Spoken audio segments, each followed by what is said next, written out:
What did you learn about your team from the UND game?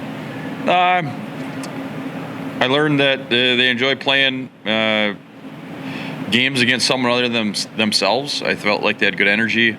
I felt like the conversation amongst themselves on the bench was really good.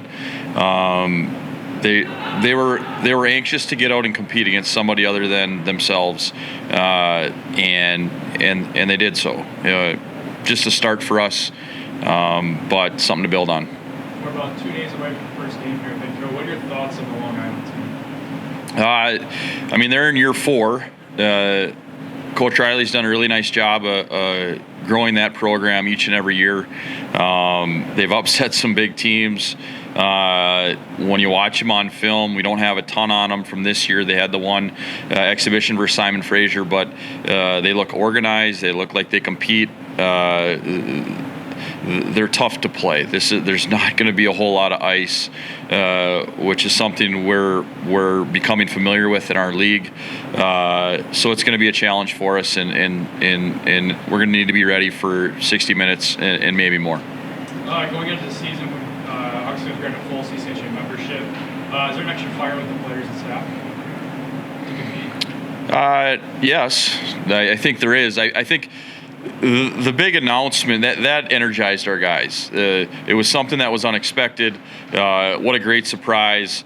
We're kind of just going about our day-to-day right now as we always would, getting ready for Long Island, and just all attention's paid on that opponent in front of us. Coach, just as far as kind of what you guys went through last weekend with going up to UND and playing in Ralph Eggleston, are you really liking kind of the line combinations that you threw out there, or are you kind of looking at tinkering even more? Well, Trent, if you looked at the feedback of the line combinations at the end of the game, there was about 35 different line combinations. So the ones we entered the game with, there was some chemistry between players that we think might work. It's kind of in pairs right now. I like 2-man pairs, and then you add the third up front. We like some of those pairings. Injuries are starting to enter already this season. As we play our first true counting game,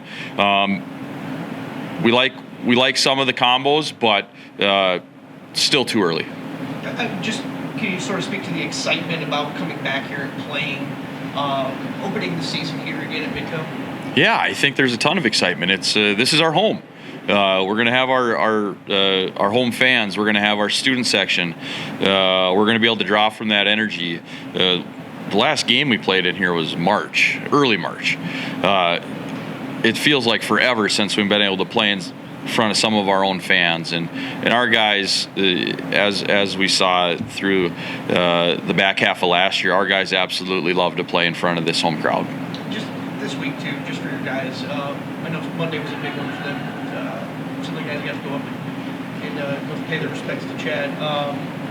Just for this team, how do you feel like this team is sort of embraced the challenge of sort of living on his legacy? All right. Chad was given 5 years to live upon diagnosis. He lived 6. He was an overachiever in every sense of the word. He was the ultimate competitor. He spent his final time, his final season with us, and he loved to compete. He loved our guys. He loved, the greatest thing he loved about it was the team, the time spent together, invested in one another, trying to tackle something bigger than yourself, and that still lives true with our guys. That's something he injected into all of us, and we've talked about it. We're, as a staff, as a team, we're very transparent. We're vulnerable in front of each other. There's hockey going on here, but there's life too, and our guys understand how much he's meant to us, but they also, I think, understand how he would have wanted them to move forward, and they're trying their best to do that.